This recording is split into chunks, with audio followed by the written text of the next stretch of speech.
Hello, everybody. Welcome. Thank you for joining me today on the Quintessential Queens podcast, right here on IntellectualRadio.com. We are an iHeart radio station. Thank you, everybody, for tuning in today. And I know that it's a nice, warm, beautiful day outside. The sun is shining. I woke up this morning and put on a heavier coat, but now I don't need that coat. So, after the show, maybe you go outside and enjoy the sun and then run back in and watch the next show. That's what we want you to do. Keep watching. Put your ideas in the chat. Put your comments in the chat. We're on Facebook Live. We're on YouTube, but we are here at iHeartRadio. Today, I have a quintessential king sitting right next to me. Quintessential King joining us on Quintessential Queens. Antwan has been here before. He sat in his chair before. He's told us about his other books that he have written. You've written how many so far without this one? Three. Three. That's what 3 books. And now he's written a new book called Rhymes and Rants. Please welcome my friend, my brother, Antwan McHenry Belmer to the show. Thank you, Antwan. Hey, thank you so much for having me out again. I love being here at Intellectual Radio. It's always a joy. The staff is always so nice and warming. And who does not want to be on the Quintessential Queen show to share what's going on? What's going on? Thank you for inviting me back. Thank you so much for that accolade. We love that. Come back to this chair anytime you want, because you always have something wonderful to say. And you always have so much business that you're doing in the community, which is part of what we're going to talk about today. Also, we're going to talk about unity. We're going to talk about war versus unity. But first, let's get into talking about you, Quintessential King. So you've written 3 books. This is the 4th. This is the 4th. Unplanned. You know how you have that unplanned child that, I wrote the 3 and I said I wanted to stop, kind of like the Trinity, like the charmed ones. That was 3. I'm finished. But if you're a writer, if you do art, you can't just turn it off. So the poems don't stop flowing just because you say I'm not writing anymore. That's right. So here's baby number 4. Now, tell us the name of the book, tell us about this book, and tell us what inspired you to write this book. The name of this book is called Rhymes and Rants. Now, this is like the little promo copy. But Rhymes and Rants is basically what it says. Rhymes, of course. I write poems. I'm not a spoken word artist. I don't perform and things like that, but I love to write poems. And rants. I rant about everything. And one of the things that I was sharing as I've gotten older, I rant more and more because I guess if you get cranky, you get older, you get a little bit more life experience. Cranky. Everything bothers you, but you have something to say. So I guess I'm encouraging people to rant. And if you look at the country, it's time to rant about about a whole lot of stuff. Keep talking, brother. I'm listening. So it's like, it's time to lift our voices. It's time to be vocal, but not only to lift our voices, but to put action. But it's time to open our mouths. A lot of people don't want to open. They're scared. They're scared of being canceled. They're scared of administrations focusing in on them. But like, if you kind of look back at our history and kind of look a couple of generations before being a civil rights era, we're back here again. But we have a couple of new generations that need to be ranting. So I'm encouraging, if you rant, lift your voice. If you're not happy, lift your voice. If you're sad, lift your voice, rant. Say something. Say something. But not only say something, what you honed in on is action. Do something. You have to do something. Those of us who can do have to do. For those who can't, who aren't able, and even for the ones who are afraid, they need leaders to stand in front of them to let them know you don't got to be scared. And if you are scared, we stand in here with you. Absolutely. We'll walk together to do something because we have to. You can't just sit by and let every right be stripped away. Let every service be stripped away. You can't sit by and let evil men do what they do because that's all they need, right? I'm repeating this phrase more and more. All evil men need to succeed is for good men to sit by and do nothing. We don't want to be those people. We're not those people. We ain't gonna be those people. We're gonna do something. We're not gonna sit and do nothing. So you're saying that start ranting, start talking. Let's let's hear one of your poems, your rhymes, or your rants, whichever it is. Okay, now this one is a personal, because throughout the course of the book, I'm ranting and rhyming about myself. I mentioned coming to middle age and looking back on the things that I've been through and the things that I've learned. And this is kind of a spiritual poem, but I'm ranting in this one about my relationship because one of my goals, I want to go closer to God. Yes. And in growing closer, sometimes friction comes up, self friction, because you're balancing the things that I've learned, you're balancing the things that I've lived. So this rhyme and rant is kind of about me and about my spiritual walk. It's called You Don't Think. You don't think I've prayed, my body prostrate laid, stormed the throne room demanding healing, tarried and begged for transformed feelings. You don't think I've been to church, sung to my vocal cords hurt, been on knees until they were sore, hung my head in shame to the floor. Many think they have it figured out. Bible thumpers, loud and proud, say they're called, but they've called themselves. Self-righteous actors creating personal hells, issuing verdicts without much proof. No relational attachment, just running aloof. Telling the masses that they need peace, hired hands that don't smell like sheep. I've walked in the light and I've walked in the dark, been still and told to be patient and hark. Still answers don't come and solutions don't flow. Maybe I've given up, possibly hit a peak. Maybe I need to keep falling and continue to seek. Should I rip my garments, cover my face with ashes? Memories of trauma rotate in strong, loud flashes. Voices in my head whispering, it's time to stop. Spirits say, keep going. Attacks I will block. I keep lacing up my boots and walking the path, hoping my efforts pay off and that the drama won't last. I felt that one too. So to me, my takeaway from that is like I'm trying and trying, but I don't see no results.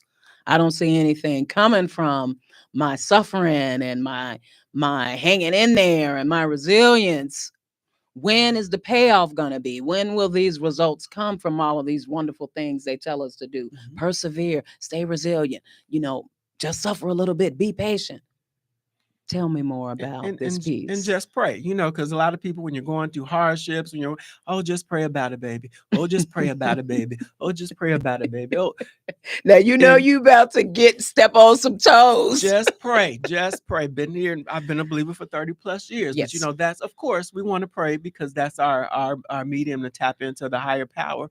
But just pray, baby, just pray. So I open the poem, with an attitude for all the people. You don't think I've prayed? You don't think I'm doing that? You don't think I'm already praying to help me? Right. So it's a frustration piece because I'm ranting about my frustration about things not working out exactly the way that I thought they were supposed to work out. And that is something that I've been learning along this path of life, because, you grew up and you learned about faith and what you're supposed to do. So you think, oh, if I do all this stuff, everything's going to work out perfect and I'm not going to have any problems. But when life happens and it does not happen the way inside of your head, you hit a wall and you're like, wait a minute, I've done all this.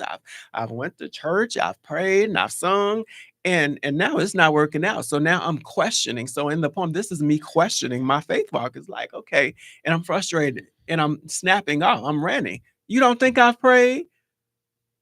Lay prostrate, lay flat on my face and cried. So this what this poem is about. It's about ranting. And I think it's healthy because, especially as men, when we do not release our emotions and rant, we have more heart attacks than women. Women have sister circles. They get in, they talk, they cry, they support each other.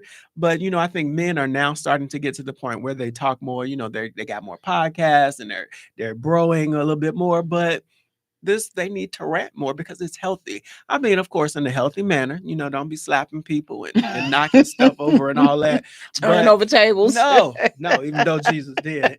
But like we need to rant in a healthy way. And I think writing is one of the best mediums to do that. I think that's excellent. I love that response. I love that response. And, we both grew up in the same church, Mhm. worship in the same Christianity.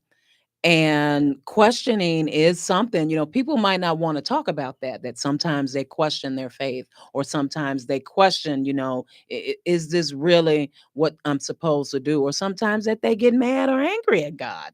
Because it's like that's like such a sacrilege. Taboo. You bet not be talking about being mad at the Lord. We understand that. We understand that.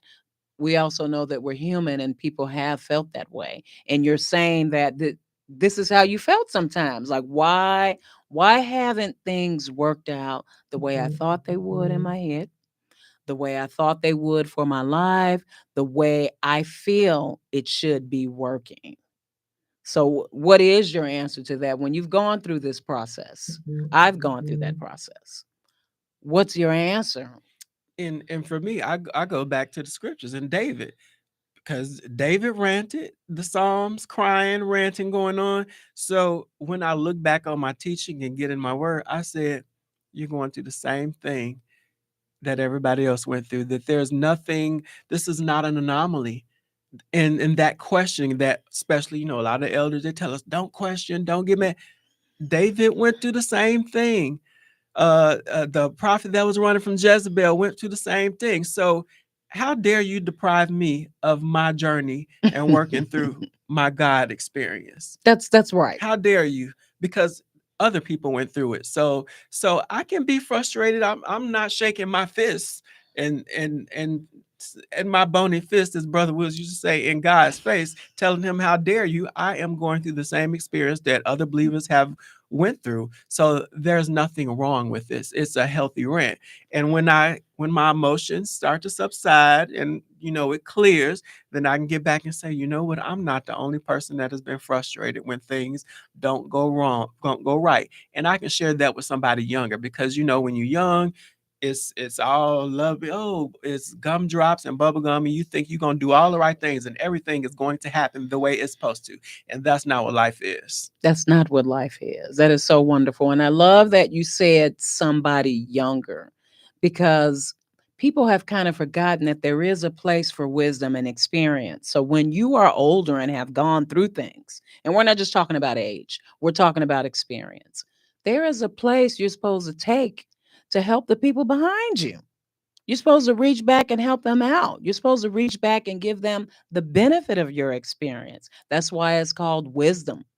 And a lot of times the people are older, so it's the elders. A lot of cultures really really honor their elders. Mhm. Elders have a place in the family, in the community, in the world, because we can tell you about this path you're going down. We've been down this path. It's like you just said, a lot of people have been through this same thing. A Mhm. lot of people have questioned when they're frustrated. A Mhm. lot of people. It's more about not being disobedient, though. You can question. God know how you feel. He made you. He made us. He know what's up with how we feel. He know we got those emotions. It's still about your obedience. And something they were talking about today, how do you behave in the face of adversity? How do you behave when things aren't going so right? What do you hang on to? Do you have any morals, any philosophies that you hang on to when you're going through adversity? Do you have anything that you look to help? For me, that's the book. The book that is always every year. That's your number one bestseller for you all who watch Jeopardy when they talk about it. Your number one bestseller is the Bible every year. Every year, the Bible outsells every book because everybody behind it. Mhm. Everybody behind it. What do you reach out to? For me, it's the book. And my parents and my aunts. I got that circle of support you were talking about. My male cousins, uncles, and fathers, older people. My father, I got one dad, older people. I reach back to them when I'm going through things. And one thing my mother said was, you really realize how much you need your parents when you are an adult, Mm. that you need them way more Hmm. than you did when you were a child. I think it's about what they provide. You know, when you're a kid, they're providing that basic food, shelter. But then as you get older and finding out life ain't turning out the way you thought, you can reach back to your parents and your elders and say, "Look, life ain't turning out the way I thought." And what do they usually do when you tell them that? They laugh. Absolutely. They chuckle because it's funny. Like, is that right? That's what you Hmm. going through. I think this is great. I think this is wonderful. You ranted about it and you've provided a solution about it. And so unity, talk about unity with your pieces. How do you believe this things brings people together? And I like that you did say the biggest battles are the battles we have with Mm. ourselves. Absolutely. Unity is very key, just like I said, especially with what's going on now. Being unified. I know we were in worship, they talked about unity this morning on a spiritual level, but what I'm starting to revisit is like I'm seeing so much going on, the Buy Black movements and boycott and Target. And in our communities, we're starting to have these conversations that we have each time something goes wrong. But it's just the stick to itiveness of it. It's like, okay, ooh, yeah, okay, we did it and move on. It's like, no, unity is so important now because if you look at all the legislation, you look at the stuff that they're taking away, the things that have helped us move to the middle class and to get certain jobs that we were locked out of.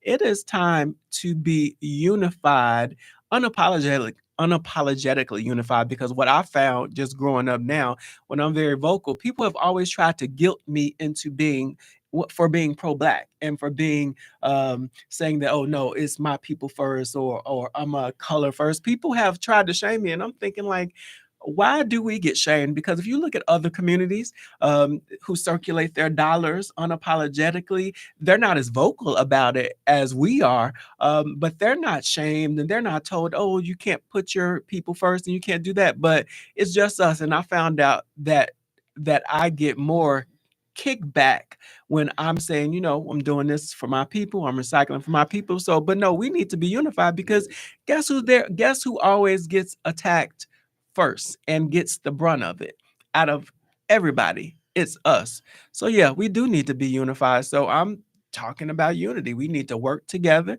These differences that we have, which are, just like you mentioned earlier, which more are personality glitches, I think. Especially in the body, we have personality glitches, and we let them grow so big till it helps us to be ununified, and we're weaker. When you're not unified, you're weak. The enemy can come in and destroy, decimate everything. So unity right now is so important for us, I believe. I agreed. Agreed. Unity is so important, and the unity and the pride for your culture. We're not down in any other culture when we're saying we want to get more Black people unified in our communities. We're not doing that. We're just saying we really do need to bond together more now than ever. More now than ever. More now than ever. Because yes, our communities always feel the blunt of anything that goes on. We feel the blunt of every service that is cut, every legislation that is changed, every group of people who think that we're a smaller group that don't matter because we're a minority. We feel that blunt. So stand up and say, no, we're not that. We're not that. We're just as strong and powerful as anyone else. And if we lack something somewhere, let's step up and grab it and get to it. We really do have to grab our own power because it's only when you speak up for your community and you get leaders like a mayor, the superintendent, um, aldermen, people who can truly speak for what's going on in your area, that have the ears of the people in Washington or people in Springfield. We need those people because the people in Springfield, the people in DC are the ones making those laws and legislations that pass that take away some of our power and that take away a lot of our services. We got to say something about it. We can't just sit by and, oh, okay, well, we don't got the food pantry no more. Oh, okay, well, all the homeless folks, well, ain't no funding for the shelters. Y'all just going to have to wait around in the street like nomads. No, we can't stand around and allow such a thing. And the time to rant is now. The time to rant is now. Could you bless us with another poem, please? Let's see. Let's see. Another poem. Okay. Well, I'm looking for something that's appropriate. Ah, okay.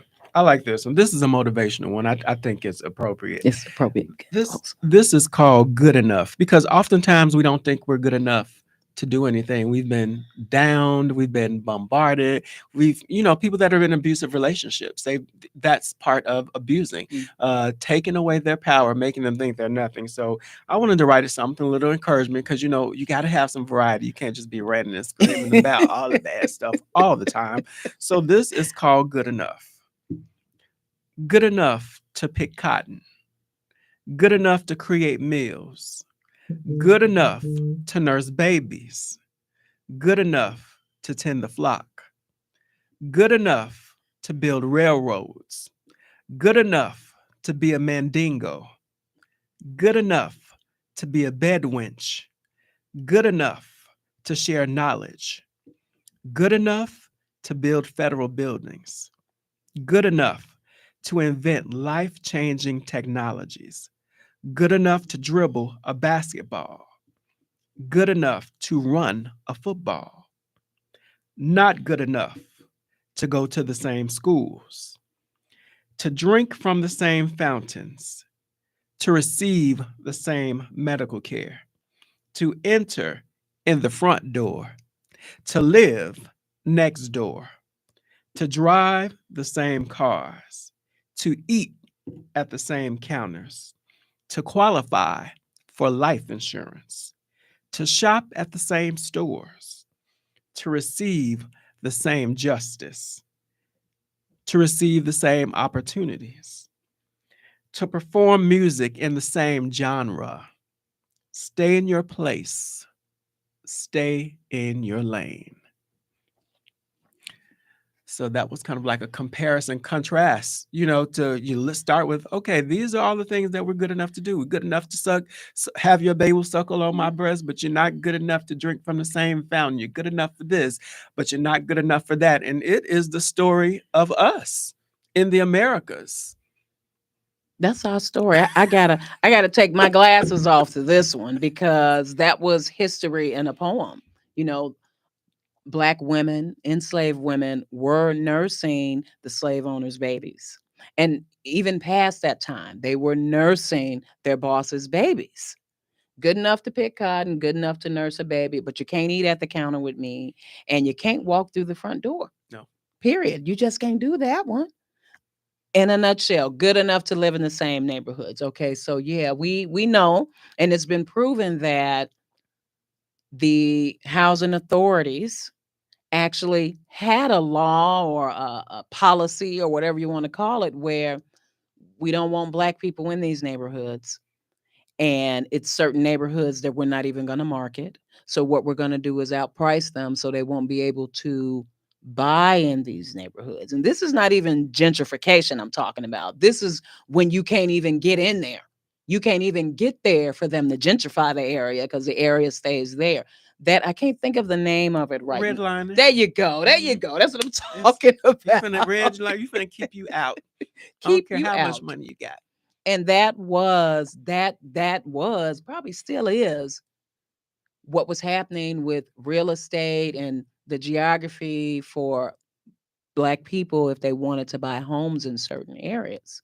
They had a line where we were not allowed to be, where we were not going to be, and then they had an area where certain insurances and real estate weren't even going to market or place themselves there to help us. And that was going on very recently. This is not like something from the 1800s we're talking about. No, because and I had this discussion with a coworker all the time because they want to give you the illusion that this was eons ago. This was thousands of years ago. It hasn't even been 100 years. Less than that. It hasn't. So it's like an illusion. And another thing one of my coworkers brought up, she's like, pictures, when we see black and white pictures, we think so far away. And a lot of those pictures are in black and white. So a lot of the kids see them and they look like, oh, that's so far away. And then you're like, no, this was in the 60s. This was in the 50s. People are still living from this time. No.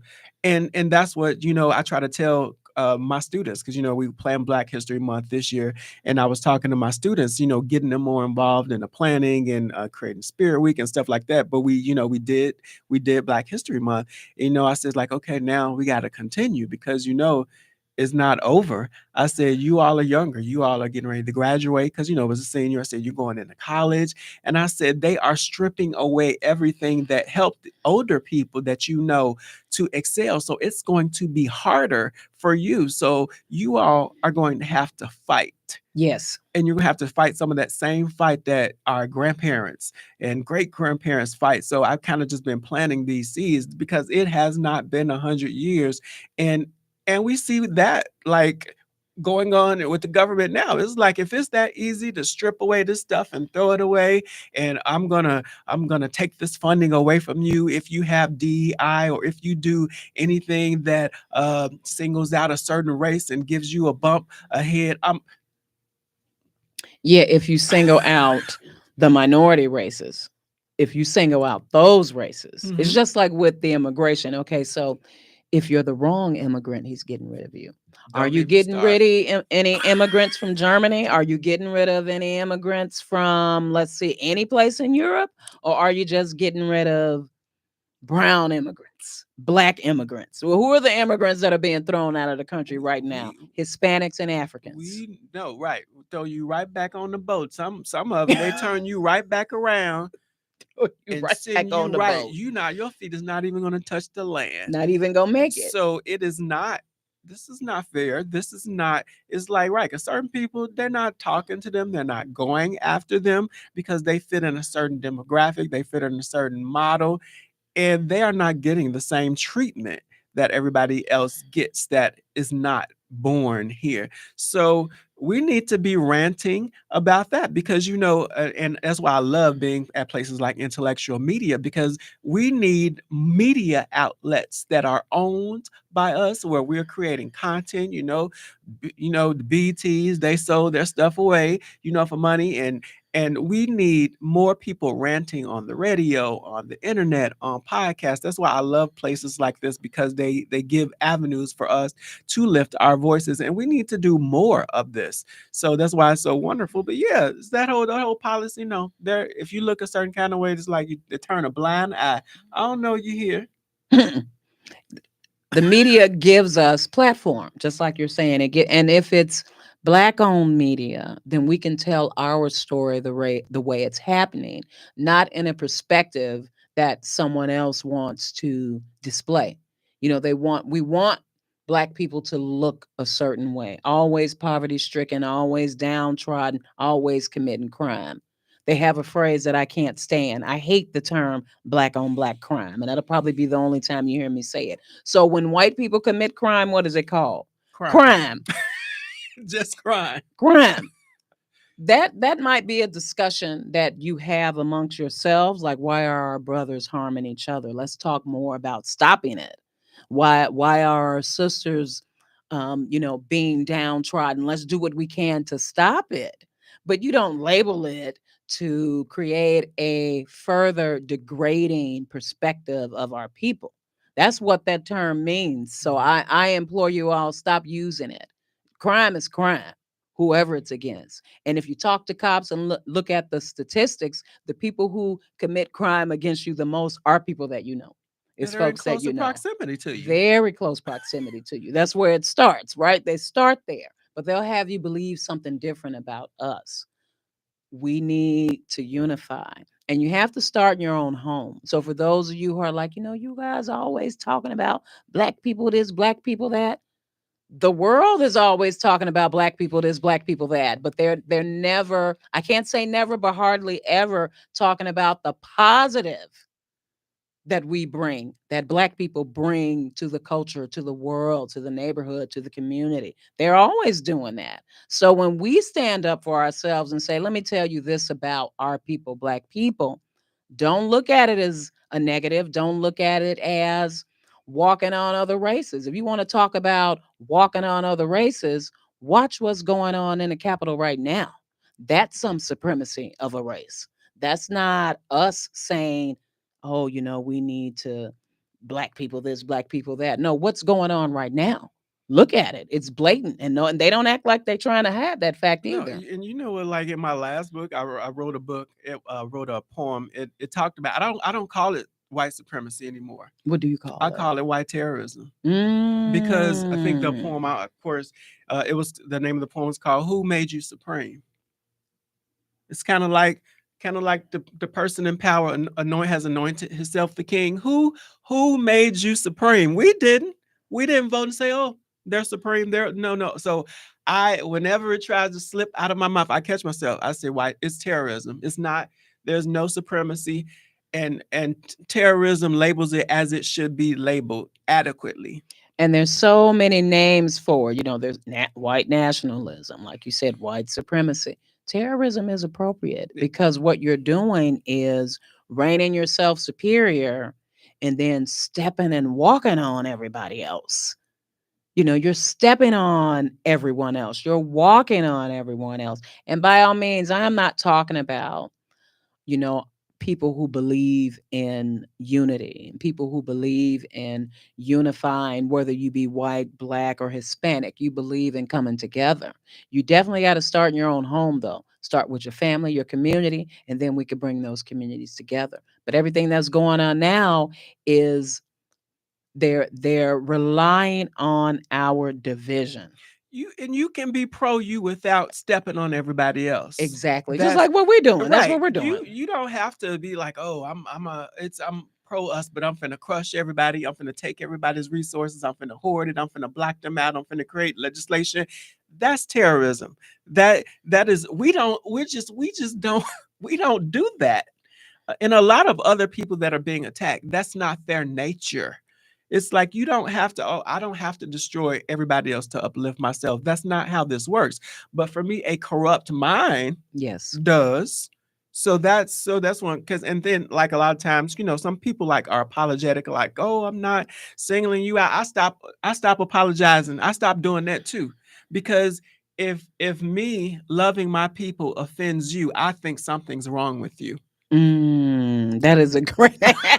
Something is wrong with me. If I'm loving on my people, I'm saying you're wonderful. I say I love your Wonderful. skin, I love your texture. If that offends you, something is wrong with you. There's a That should not problem. offend you. Because Me, I don't get offended when I see it. I celebrate it. Our people definitely. mhm. I celebrate it when I see it in other In other cultures. cultures, because I'm like wonderful. right. I live in West Humboldt Park, the border keys. I live around a lot of Latin and Spanish speakers, and when the holidays come up and they're doing their dresses and they're sharing their culture, I'm not sitting up thinking, oh, they think they're better than us. It's wonderful. It's culture. I love arts and I love cultures, and just like I said, if that's my mind thinking like that, something's wrong with me. So somebody being even a European culture, we have St. Patrick's Day. I'm not sure if it's past or whatever, but when they're doing the dancing and when they're sharing the corned beef and cabbage and the potatoes and the meals, I'm not hating on them That's right. because I don't have to destroy you to make myself feel better. Teach the lesson. Teach It's the lesson. madness. It is madness. That's madness. You will never uplift people if you're walking and putting down people. You can never uplift the people if you decide to uplift yourself and your culture, but then you're going to spit on the rest of them. Where that's going to work at? That doesn't work in other countries. It's not going to work here. I am a supporter of culture. I'm a supporter of pride for yourself and your culture, especially mine. We got to, I'm a black woman, living in this country. I'm a black female living in this country. I'm a black mother with a black son and a black daughter. I want the world to open up its doors for them, not close them and drop things on them and treat them like they're less than. That's not what we're about. That's not what should be. Hmm. We got to stand up for that. We have to stand up to remember we're people too. We're not just folks for you to say, oh well, we're cutting these programs because basically most of you have this program, which is not the truth. He's cutting those programs are cutting across race lines. Hmm. There are white people that are benefiting from these programs that the politicians up there are cutting. There are, of course, Hispanic people, Latin people, black people. There are cultures that are going to suffer, but a lot of our culture is going to suffer from these cuts. Hmm. A Hmm. lot of our culture is going to suffer from these services because we need those You need services. this, and then we're paying for it. Like you look at your paycheck as a person without Okay, that's what I be dependents, talking about and all you the see how time. much money they're taking for you. Multiply that by all the people without dependents. That is our money. That is our money. We're paying for the we are paying for the privilege of being mistreated. Correct. So if you're going to cut all this, are you going to give us some of that money back? That money that you skim off the top before I even get my check. That money's gone We before I no, even get they're that gonna check. divert it to Elon Musk and He Gates don't need our and money. all the other elite rich people. They're gonna divert it to them so that they can be rich. It's greed, the love of money. Because a lot of people they often say money is the root of all evil. Money, no,